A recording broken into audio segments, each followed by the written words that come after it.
It's the professional MasterChef finals. Matthew, Ollie, Dean, and Lawrence fight for the chance to cook with one of the world's greatest chefs.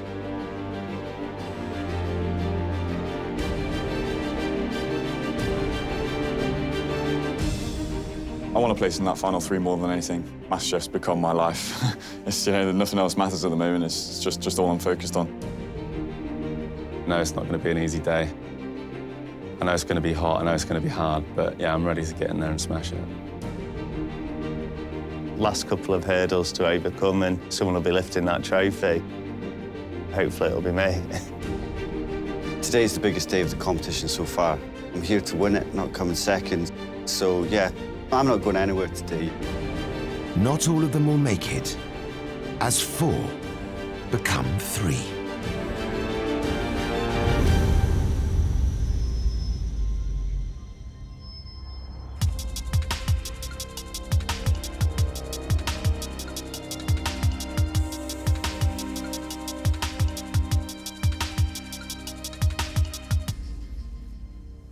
You are now fighting for the chance to cook with one of the best chefs in the world.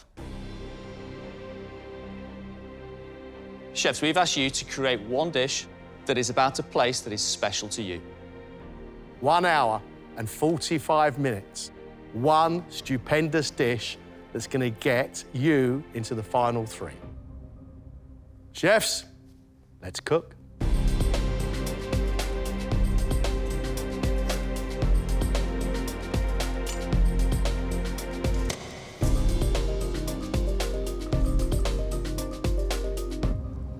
My dish today is going to be a lemon sole. It's with shrimps, some pickled beetroot on there, representing Lancashire. And then I've got the salt-baked rhubarb to represent Yorkshire. Fish and rhubarb. Yeah, the lemon sole. I'm going to prepare it so it looks like a little rack of lamb. I was concerned about rhubarb and fish. Now I'm wondering how you make fish look like lamb.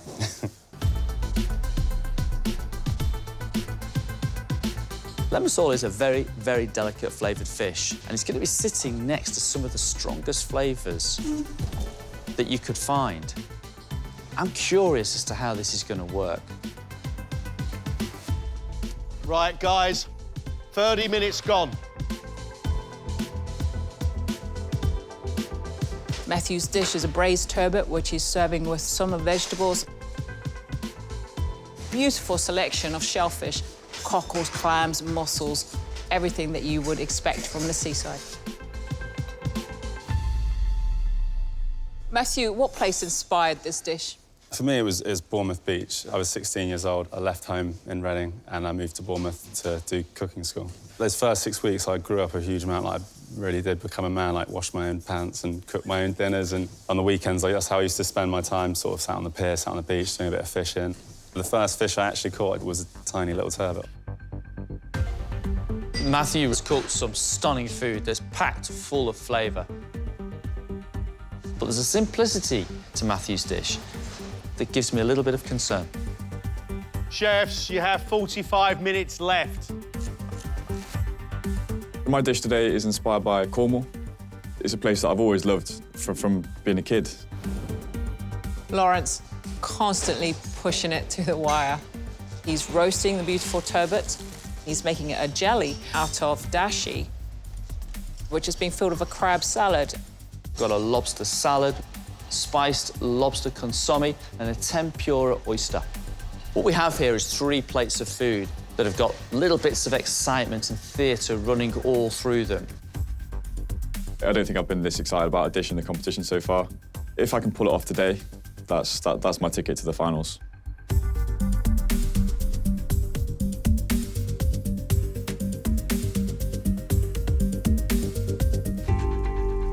Where in the world are you taking us today, Dean? I'm taking you to a small village called Auchimity on the east coast of Scotland. It's an absolutely beautiful place to start off. The cliffs, the pebble beach.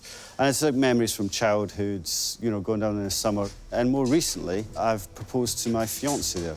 So it's a special place for both of us. On the main dish, we have a crab Tian with caviar, edible smoky pebbles, and an edible brown crab shell. The are both smoky with a brown butter crumb inside a miniature whiskey barrel. There's some lovely ingredients that Dean's chosen. Fascinated to taste the smoky. Haddock, very traditional from Scotland. And I hope it plays a really big part in this dish. I'm looking forward to it. This may be the most important 2 minutes you've ever had.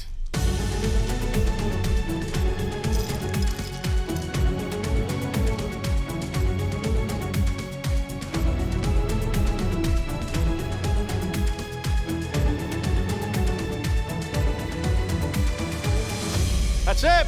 Stop. Time's up.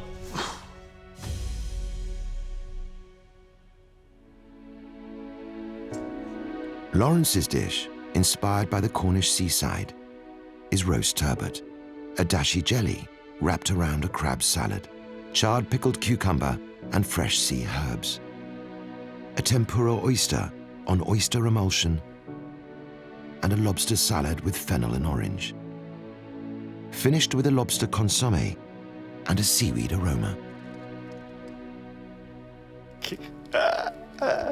Fabulous.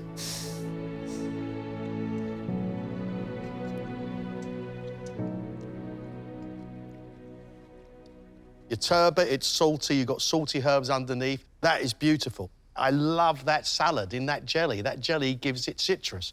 I even love your oyster with its crispy coat on. I just think the whole thing is magical. The little consommé with the lobster is really lovely. It's light, it's refreshing. Everything works in a really nice balance. I've enjoyed this. Thank you. These 3 little plates of food are plates of wonder and deliciousness and freshness. It's a celebration of seafood. It's fine dining at its best.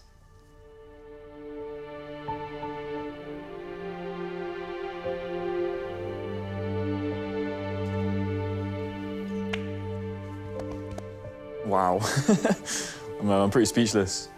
I think I couldn't have asked for better comments on that dish, really. Yeah, it was amazing. Yeah, got some tough competition there, haven't we? Tough one to follow. Yeah.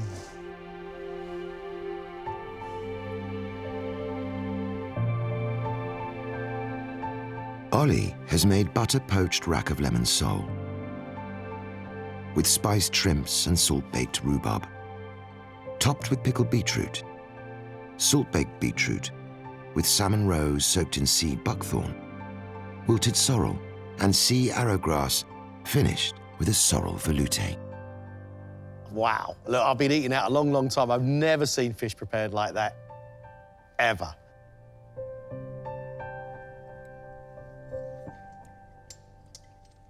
The fish is perfectly cooked. I mean, it's a lovely presentation, and it's quite a skill, because the fish just comes sailing straight off the bone.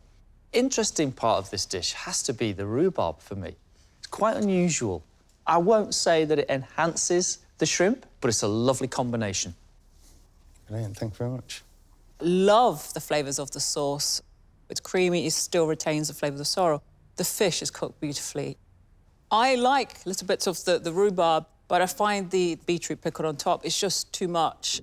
For me, the balance is slightly off. You're a bit of a trailblazer. Don't ever stop. But along with the smiles, you're going to get the raised eyebrows. Absolutely. I never do a safe dish. I've not done a safe dish from day one, so I'm not going to start doing it now.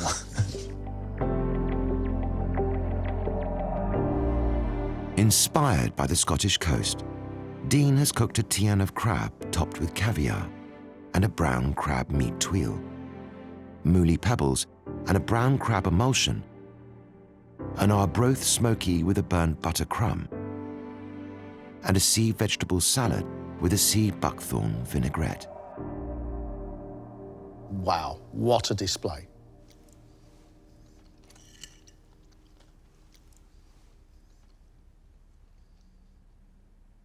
The crab dish for me is a real delight. It's very light, but then it's got little surprises through it. the seaweed salt that you've covered some of the moulis from, and then the light emulsion. I love the seaweed salad, but just at the end of it, for me, it's a bit too salty. I'm a big fan of the arbor roast smoky. I think it's a strong, powerful smoky fish. And the way you've served it with plenty of butter just makes it softer, but still retains that smoky flavour. I like it, and I'm really happy with that. The humble smoky for me is in harmony with the freshness of the crab meat on the plate, the richness of the caviar, and the salad that brings a completely different dimension. I think his dish is very, very clever, and when it comes to a brief, you got it 10 out of 10. Such a nice feeling to get the good comments when it's such a personal dish to me. I won't be upset with them comments, mate. Be feeling safer than me anyway. Matthew has cooked braised turbot with cockles, clams and mussels, shallot purée, herb oil, summer vegetables and a fish sauce, accompanied by sounds of the seaside.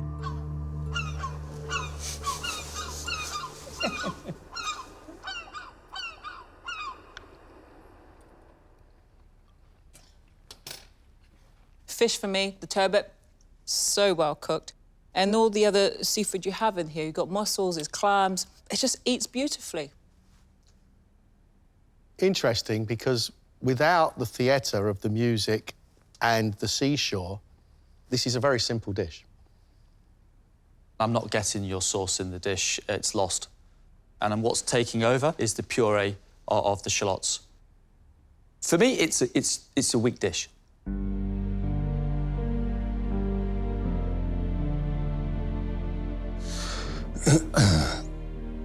No, it's just the worst round to stuff up on. Like, I've done all right until now. Today was obviously really important, so I didn't want to mess up.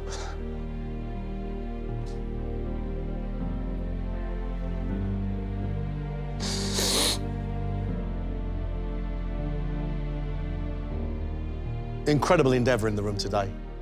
These guys are serious talents.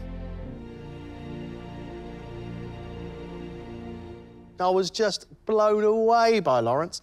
Personally, I just thought every little morsel was heavenly. He's really starting to develop his style. Overall, I thought it was a great plate of food. For me, Dean was the one chef that really hit the brief today. The crab dish was my favourite part. Really enjoyed that with the smoky. Ollie's dishes have always been challenging. You can't deny that. But he's a very skillful, but also an interesting cook. He's an interesting chef, but I just felt today the balance of it was slightly off. Matthew gave us beautiful classic flavours that he always does, but actually, in comparison with the others, relatively simple. I think the presentation was better than the actual dish itself. It is heartbreaking at this stage to lose one of these chefs, but which one of them's going to go?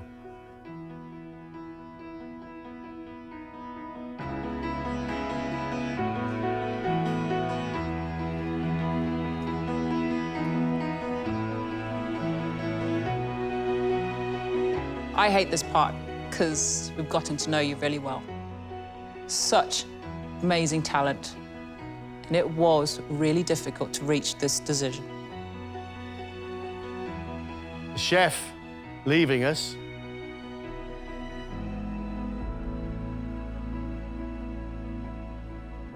is Matthew. Well done, guys. Well done, boys. Well done, Lawrence. All the best. Well done. Thank you very much. You've been fantastic. Thank you very much. Absolutely fantastic. You're a star. Thank you. You'll be missed. Thank you very much. Wish you the best of luck, Matthew. All the best.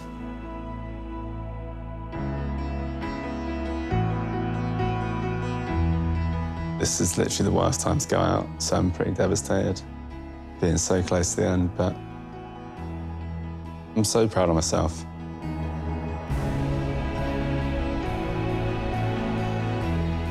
Yeah, I've loved it. I genuinely loved it. It's been amazing. This year's final three. Well done, gentlemen. Well done, boys. Oh. You're going to France. You're going to Valence. and you are going to work with 3 Michelin-starred, legendary Anne-Sophie Pick.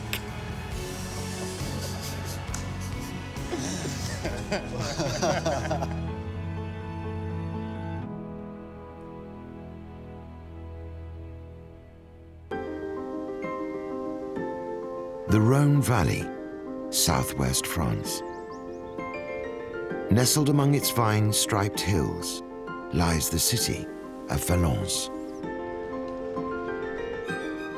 And a remarkable family-run restaurant, which has been making culinary history for 130 years. Maison Pic. The Pic family are the only family where 3 different generations have each held 3 Michelin stars. And today, this incredible cooking dynasty is headed by the world's most lauded female chef, Anne-Sophie Pic. The history of the restaurant is linked with the history of my family. It started with my great-grandmother, Sophie Pic. My great-grandfather was a hunter, and she used to cook the game. Finally, one day, she decided to open a restaurant. Then my grandfather, André Pic, learned from her how to cook. He became a quite famous chef. Her grandfather was a master of his craft, and by 1934, the restaurant had been awarded 3 Michelin stars. There was only few chefs to have the 3rd Michelin star at this moment, so I'm very proud of this. Her father, Jacques Pic, followed in her grandfather's footsteps, achieving 3 Michelin stars, whilst also starting a family of his own. It was a beautiful period because I was living just above the kitchen. I was smelling all the different recipes. I was fascinated by this world, but not really want to become a chef. Anne-Sophie studied business in Japan and the US, but at the age of 23, decided she wanted to be part of her family's legacy. When I told my father I wanted to come back to learn how to cook with him, he was very, very happy. Just months into her training with her father, tragedy struck the family. He passed away very quickly after I came back. It was a very difficult time because even though I was at home, I can feel people didn't want me in the kitchen. I don't know if they were aware of their behavior because it was terrible. I feel very alone at this moment. After 10 months, she was forced to leave the kitchen. And 2 years later, the restaurant lost its 3rd star. It was like my father passed away another time for me. So I decided to return in the kitchen and not to leave the kitchen anymore. With a renewed determination, Anne-Sophie taught herself her father's classic cuisine and began to reimagine it in her own unique style, balancing layers of complex and highly unusual flavor combinations, with a strong emphasis on aroma. I tried to put all my characters in my cuisine to build a way of cooking which is different from my father, but it has a strong link with the French cuisine. After 12 years of forging her own style, she won back the coveted 3rd Michelin star. Oh, it was an amazing day. For me, it was very important to have the 3rd star for my father and my grandfather. I really proved to myself I was able to achieve that. But you know, for me, it was not a finality. It was really the start of something. It was the start of my life, in fact. Anne-Sophie has gone on to win an incredible 4 further Michelin stars, opening restaurants in Paris, Lausanne, and London. And to this day, Maison Pic has appeared in every Michelin guide since it began. I think there is my father's style in my cuisine. When I was a child, he was so passionate. I'm cooking like him in that I just want to see people happy. If they are not happy, I try to make them happy. Getting to work with a chef like Anne-Sophie Pick is unbelievable. I'm expecting to walk into that kitchen and have my mind absolutely blown. And going into a 3-star kitchen with a world-renowned chef is the absolute pinnacle of cooking. I'm looking forward to seeing stuff I've never seen before. It's going to be an amazing experience.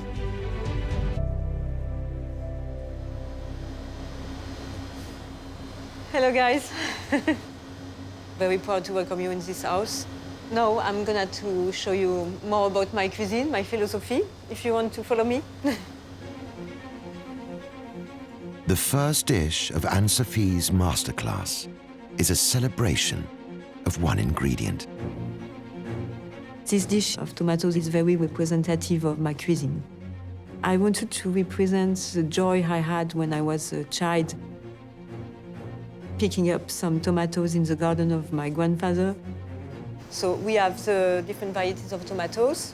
We use small tomatoes because it has to be very explosive. The tomatoes are infused in a marinade which starts with a classic gastrique, a sauce made from a sugar caramel and vinegar. So is it important not to take the caramel too dark? It has not to be too caramelized. To add her trademark aromatic complexity, Japanese tea leaves, dried elderflower, and mint are combined with the classic sauce. I have to add ginger. I'm very fond of citrus. Aromatic complexity in the dish, it is very important. You can smell at this moment. Oh, the mint really stands out, the freshness of it, yeah. Once the marinade has cooled, the tomatoes are left to infuse. You can feel there is inside the juiciness. When it's like this, you have to remove them. I know when it's perfect marinade because my customers say, oh, it's very explosive. An element of surprise runs through all of Anne-Sophie's food. Spheres of olive oil and sage ice cream are dipped in cocoa butter to resemble a tomato. Since 20 years old, I first started to make some ice cream like a seasoning. It's a kind of frozen sauce for me. We are going to plate the dish. First, a mint and matcha tea crumb. It's so vibrant in colour. Yes. If you move more the tomato, you have to make it again. So now it's the ice cream. The ice cream is topped with an edible pasta stalk. So it's with matcha tea also. And the tomatoes with sage, mint, and flowers from her rooftop garden. Stunning. You can't tell which one isn't a tomato. The consommé.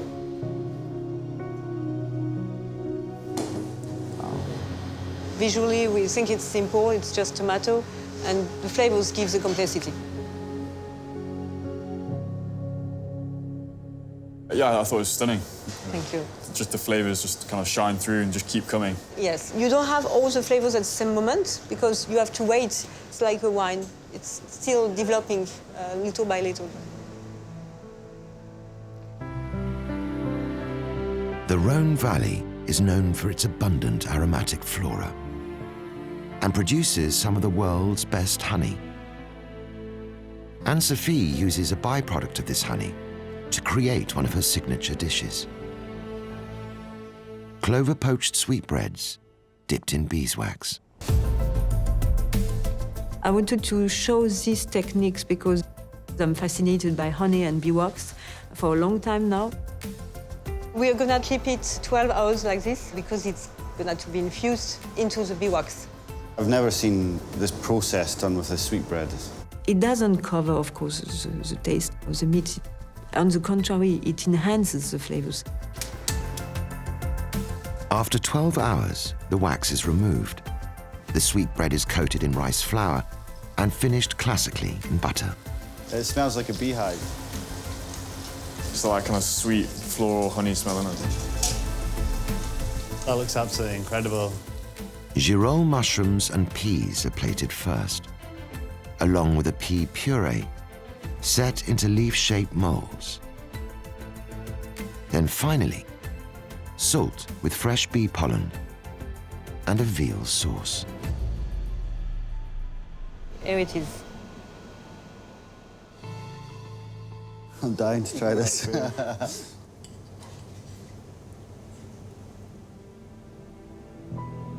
I've never had a sweetbread like that. And then the flavours, like, again, continue to kind of develop in your mouth. You go into the beeswax, which just adds like another new layer of interest to it. Yeah, it's incredible, it really is.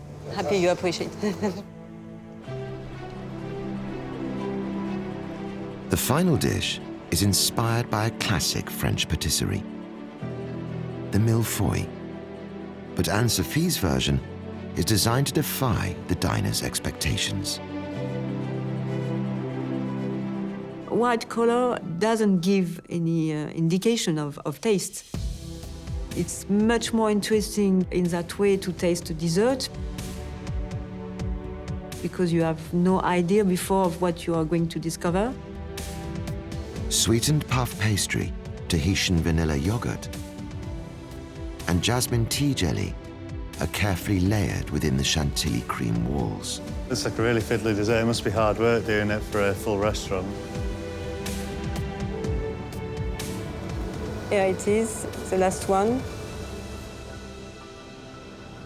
And now it's very important, you have to take care. You put in the middle of the plate.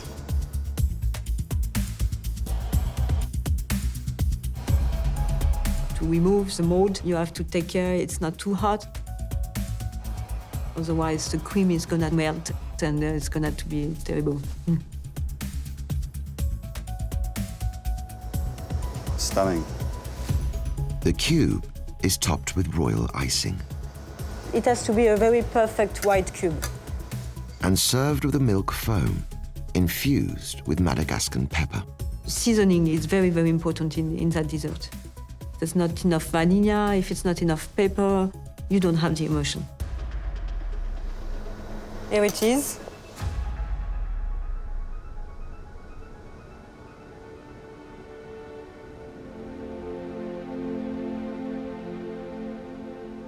It's amazing that jasmine comes through and it's really light, and that slight bit of pepper from the foam, it's just stunning.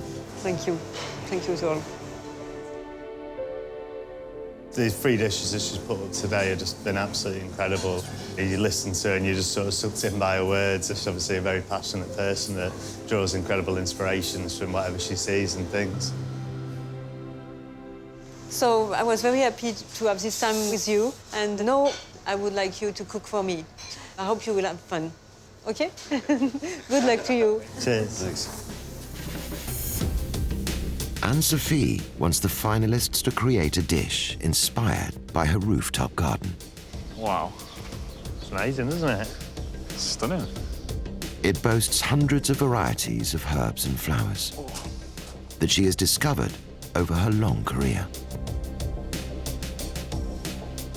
As chefs, we usually start with proteins and then we work around that. But today we're starting with the herbs. I think maybe 90% I've never tried or seen before. There's about 25 different varieties of mint here, which have all got like totally different characteristics. Some of them are so strong that you just can't even eat them raw. That's a spicy one, isn't it? That one? Ah. Yeah. It's nice. I tried this one, mate. You're not getting me.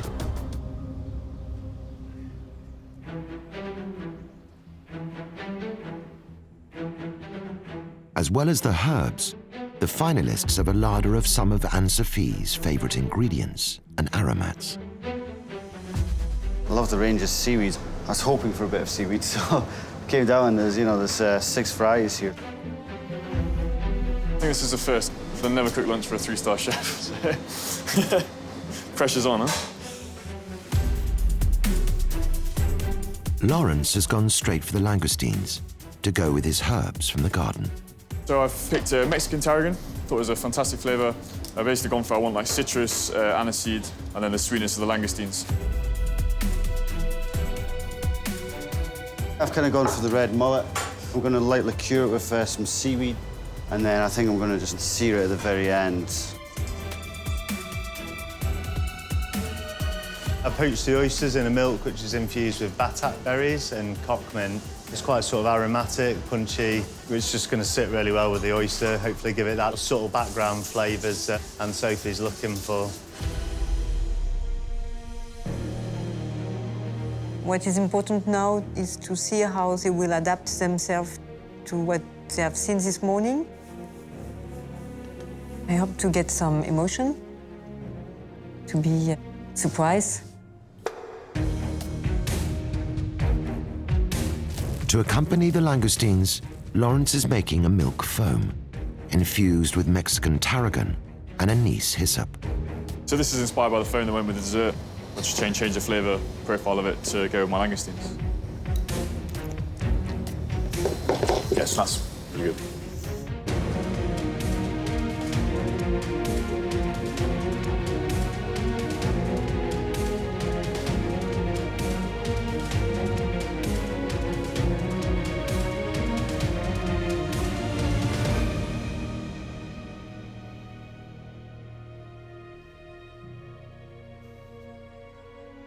Hi again, Lawrence. Oh, very nice.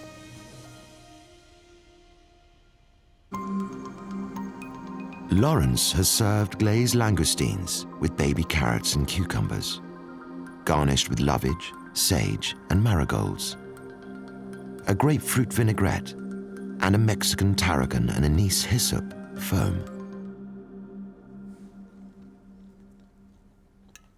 It's exactly what I like in terms of flavors. It's really well done in terms of aromatic. I like the taste of Mexican tarragon. And with the low veg, it's perfect. It's very good. I feel you confidence, in fact. But since this morning, I can have this impression. It's very nice. Really. Thank you. It's very different from anything I've done before. So I'm really glad you enjoyed the dish. Good luck for tomorrow. Thank you very much.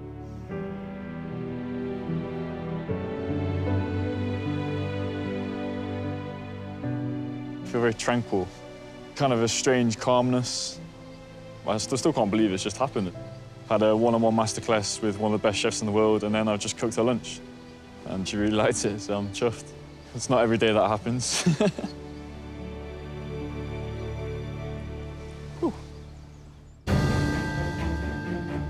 Back in the kitchen, Dean is preparing an aromatic pickle for his mushroom garnish. This is a Madagascan pepper. It's really fragrant and really nice. And then a jasmine tea. So I think I'm going to incorporate a bit of tea into my pickle. It's really nice. I think it's going to be delicious with the fish.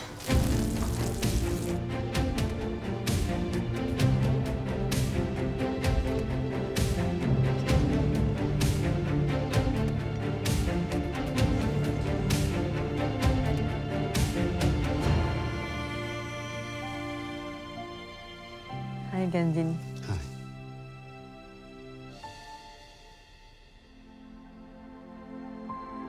Dean's dish is red mullet cured in seaweed, on a kohlrabi, courgette, and seaweed ragu, emulsified with butter and sake, mushrooms pickled in jasmine tea and Madagascan pepper, with radish, courgette, and tangerine marigold flowers. So I can smell the acidity in the dish already.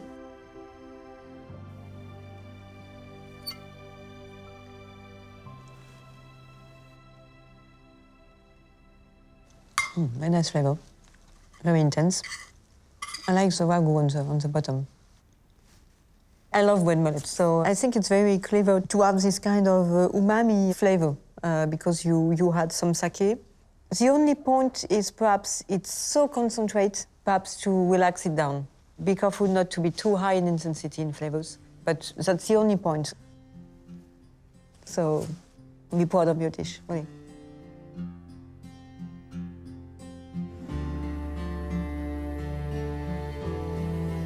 It was mentally hard to create a dish to her style. In my eyes, she's one of the most important people in the world. So to get feedback like that from a chef of her caliber, what an experience. you know, almost like a dream.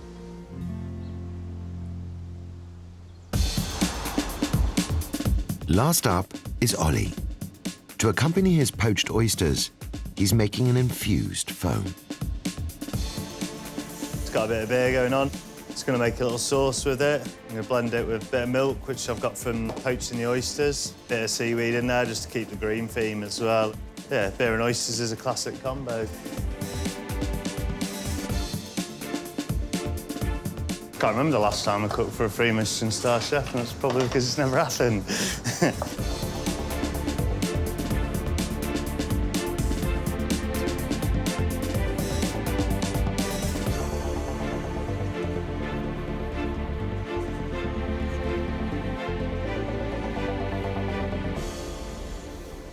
Green.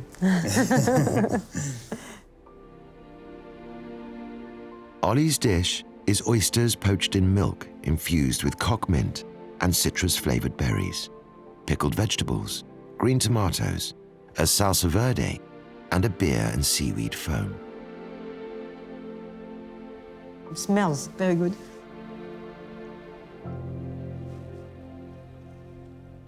So it's very interesting. The way you cut all the vegetables, it's very clever. It's very nice. Perhaps the only point is the oyster, as you decided to poach it, it's a little bit more disappeared in comparison of the herbs. It's very daring, really, but I like that.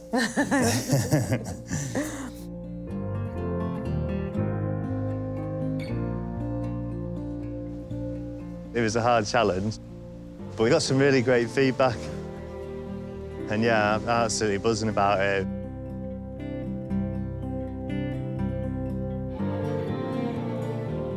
It was really enjoyable. All of them were inspired by the garden. I can really feel the characters. They are very different. They were all very interesting. It was awesome. I think that's probably the best day, you know, I've ever had in the kitchen.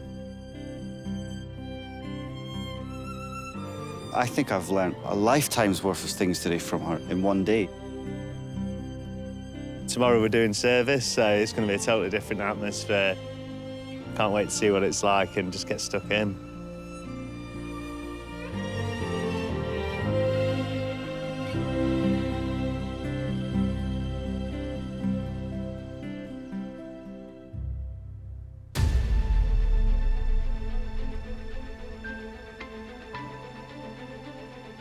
It's day 2 in Valence, and the contestants are about to face the biggest challenge of their culinary careers.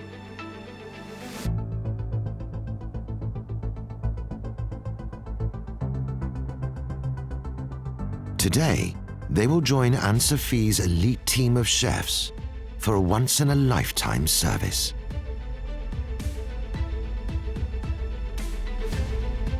They will each be responsible for 2 dishes of an exquisite 6-course lunch menu. Lawrence will be making the signature sweetbread dish, and also the first course, an unusual combination of crab with geranium and tarragon ice cream. So we are going to start with the seasonings crab with oil of sobacha, where I discovered it was in Japan. Japanese are making a lot of sobacha tea. In service, Lawrence will have to painstakingly decorate each dish with a wall of several different aromatic flowers and herbs,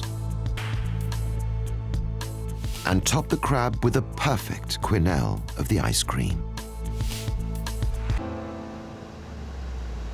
It's incredible, huh? Both flavors, it starts very strong, and at the end, it stays with tarragon.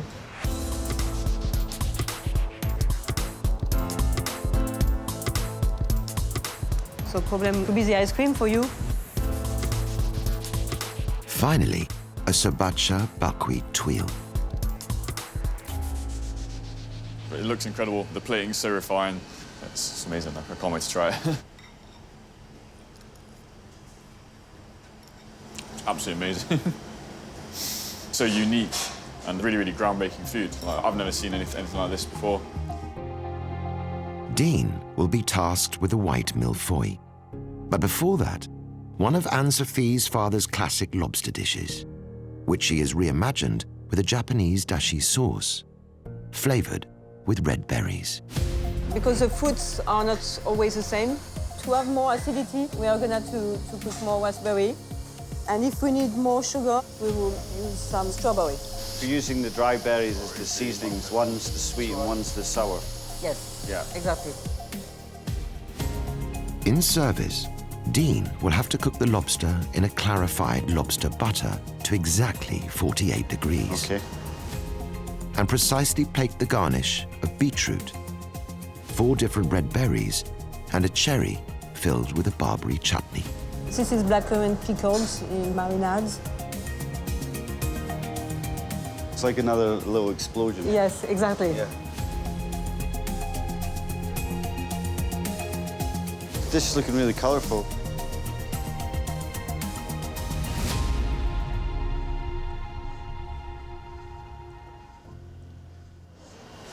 I can really get the concept in my head of lobsters and strawberries and all these berries, but it's like a marriage made in heaven. It's a stunning dish. Ollie will be in charge of the explosive tomato starter, as well as a main of lamb and artichokes. Let's start.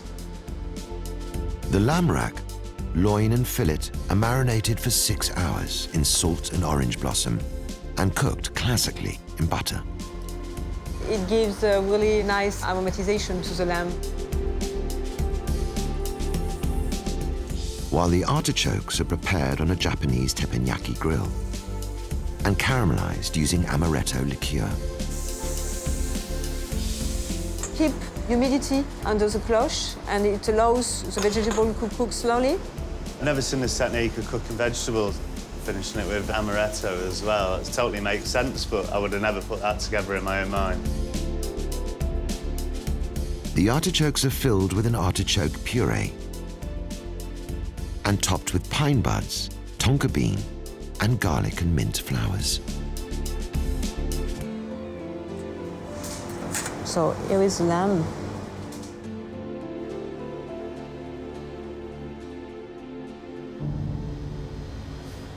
Do think of everything you have to organize. Yeah.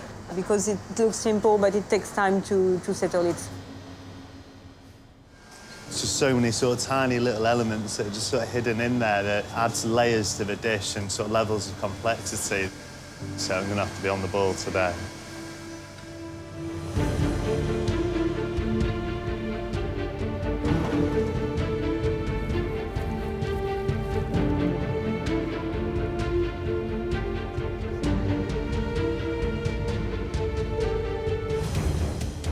These dishes are legendary. So to get the opportunity to cook these in her own restaurant is, you know, a chance of a lifetime. You don't get many chances in life to go and show a 3-star chef what you're capable of. So, yeah, I really don't want to disappoint today. The nerves are kind of kicking a little bit, but I'm going to give it everything I've got and hopefully I can do her proud. I can't wait to try Anne-Sophie's food cooked by our chefs. This is going to be a memorable experience. Lawrence's crab dish is the first on the menu. So, Lawrence, just a question. Are you ready? Absolutely, chef. Good. So we can start. Great. Before he can plate, he must cook his sriracha tuiles and perfectly season the crab meat with sriracha oil. So, I taste with you. Chef.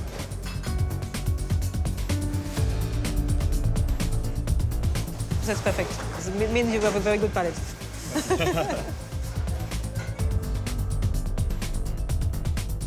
I should imagine this to be very, very delicate indeed. Every point of this menu, there's something that's intriguing about it. How long do you think we will be ready? It's just the ice cream and the tuile, chef. OK, so we have to hurry up because the drinks will be served. Yeah, great. His biggest challenge is to perfectly quenelle the ice cream for all 30 guests. My quenelle game's normally pretty good. Maybe the pressure might get to me now. geranium, roast tarragon ice cream. Wow. The timing is pretty crucial. We need to get this dish out on time. Nice quenelle. It's a stunning plate of food. You're kind of looking at it and going, wow, I just dressed this. It's quite an achievement. While Lawrence serves the first course, Ollie has to make his final preparations for the tomato dish. Just preparing the sort of fake tomato that goes on the dish. Sage ice cream dipped in tomato cocoa butter. I think it just gives that little surprise aspect to the guests. So she loves getting involved with all the senses. Okay, good. Service, please. You make it very, very regular, so that's very nice. Thank you.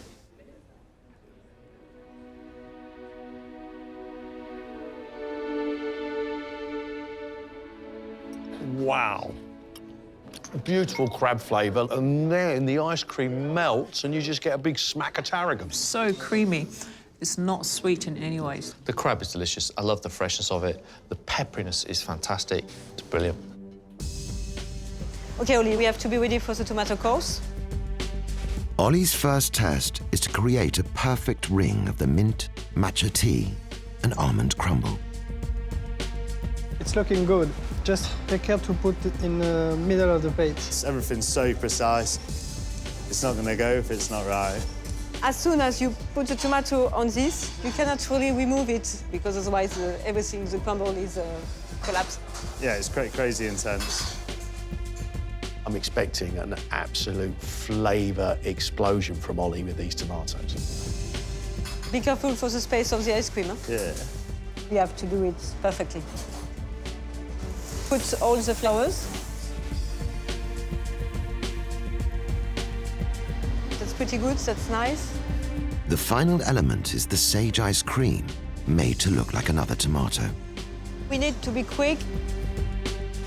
Each one has to be delicately topped with an edible stalk. It's a really fiddly job. Sometimes when you put the top on it, it just wants to fall over.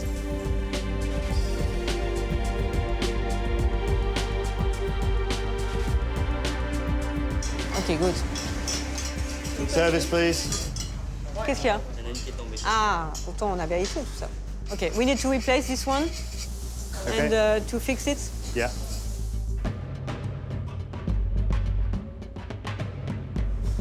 Okay, it's okay now. Okay, good.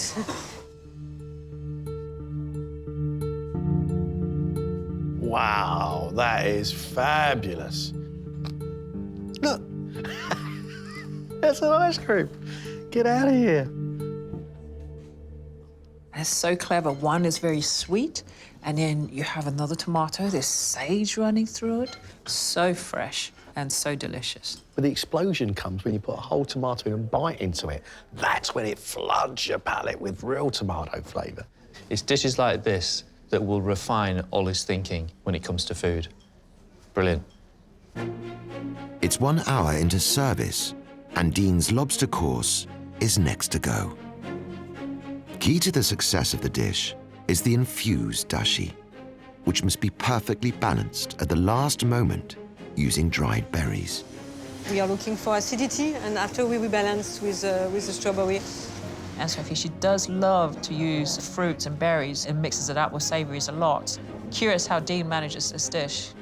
Concentrate on the strawberry now, because we need to rebalance the sugar. Always doing the sauce like this, step by step. The sauce lasts long because we make it little by little, step by step. Build the layers, yes. We build the layers, exactly. The dashi is ready, so you have to take care of the lobster now. If you get it too hot, the lobster's going to lose its shape and it's going to overcook as well. So, delicate cooking. Looks nice here. Perfect. We are ready to send the first table. Oui, chef. It's coming up now. Dean must now keep pace with Anne-Sophie's team to ensure the dishes go out hot. When the lobster is cooked, you know, it can't wait. super professionals here in this kitchen, and you can see that really everyone's working like a well-oiled machine.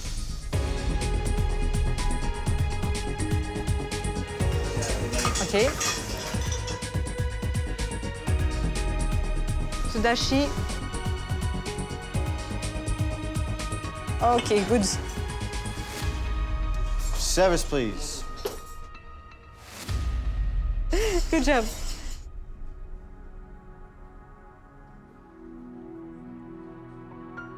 Beautiful lobster. I've never had a strawberry lobster before.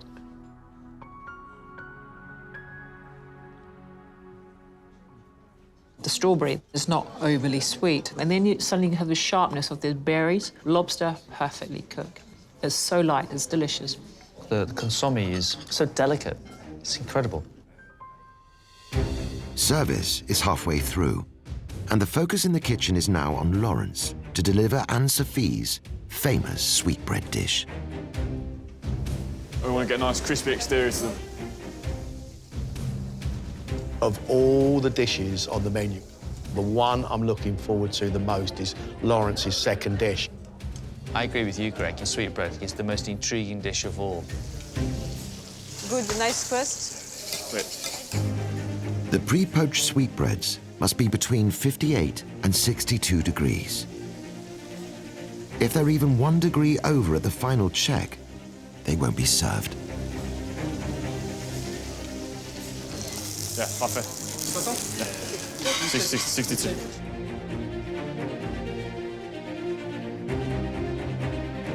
Yeah, they're looking beautiful. They smell incredible. It's like beeswax. Sweetbread is perfect cooking. Crust is nice. We have to go quick, otherwise it's not to be fresh anymore. Yeah. We've got a list of just stunning, stunning ingredients here. And I'm really hoping Lawrence pulls this one off. Yeah, beautiful.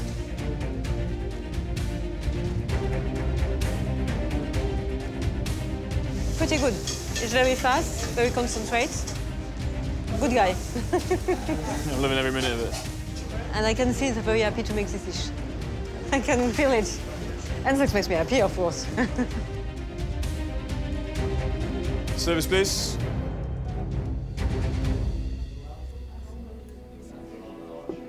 Very happy with what you've done. I'm very grateful for the experience. I've definitely learned a lot in the past couple of days. And I just hope it's not my last time in a 3-star kitchen.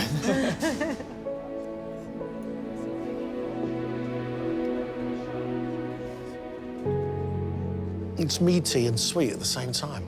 A heavenly smell. It's got stunning flavours and a beautiful aroma. Even though I finished it, I can still smell beeswax. I love that one of our young chefs has learnt something as special as this. Well done, him. Well done. Ollie is up next. He has to precisely cook the 3 different cuts of lamb that go with his main course. Don't use any water baths here. It shows that you don't need modern equipment to cook something perfectly. It does make it a bit harder cooking like this. But yeah, obviously it takes skill, and that's what she expects from chefs at this level. Meanwhile, Dean is preparing the delicate millefeuille dessert under the watchful eye of pastry chef Eric. One more. Has to be precisely put into these molds. You need a surgeon's hand for this, for sure, yeah. If he doesn't build the layers correctly, they won't hold their shape when the mold is removed.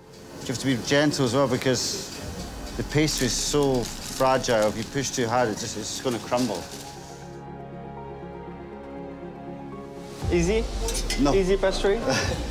No. Holiday pastry? With his lamb resting, Ollie now has to master cooking the artichokes on the teppanyaki grill. Got a little bit of amaretto inside them. Yeah, you got to be quite careful with how much is going on there, because yeah, it caramelizes really quick on the stove. Quite a crucial part of the dish, so they have to be perfect. His last job is to fill the artichokes with artichoke puree and top them with a crumb of pine buds and tonka bean. Nice, very nice. I feel very comfortable because all these chefs are making very feminine cuisine, but perfectly. So they are great chefs.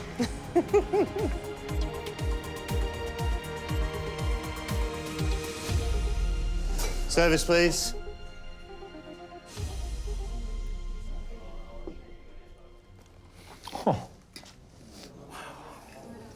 That's probably one of the best lamb dishes I've ever had. The tonka bean, the mint, the artichoke is a marriage I never thought would work, but absolutely stunning. Just wow.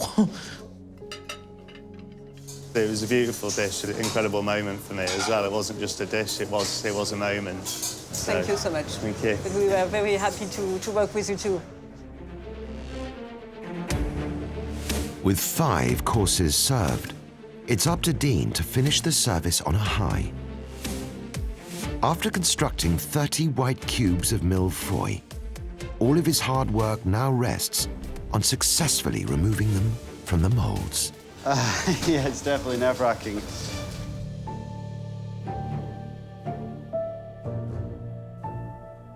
This is a moment of truth.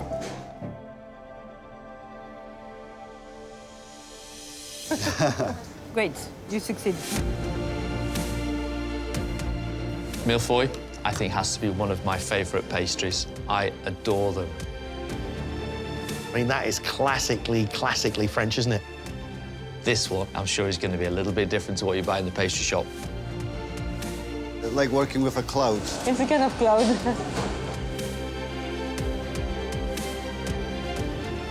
Beautiful, beautiful. Service, please.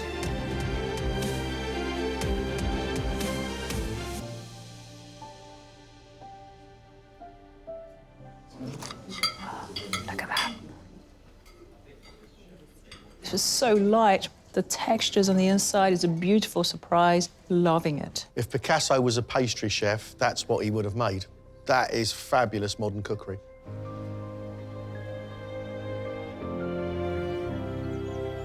A little champagne to celebrate. What an experience they must have had, because I'm absolutely blown away. Our 3 finalists are never going to be the same chefs again. That has given them something to aim for. Hard to sum it up in words.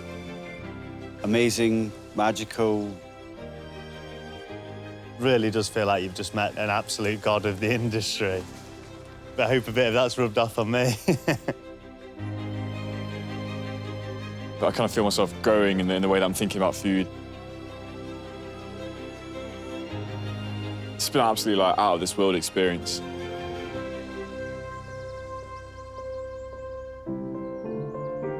We cannot call a winner right now. It's going to be the one that captures a little bit of this magic.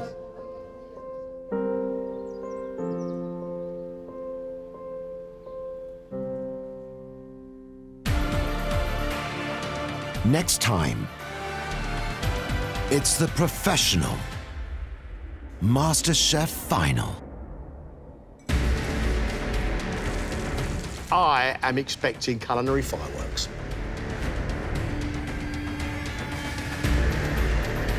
Just one of those plates that just makes you so happy.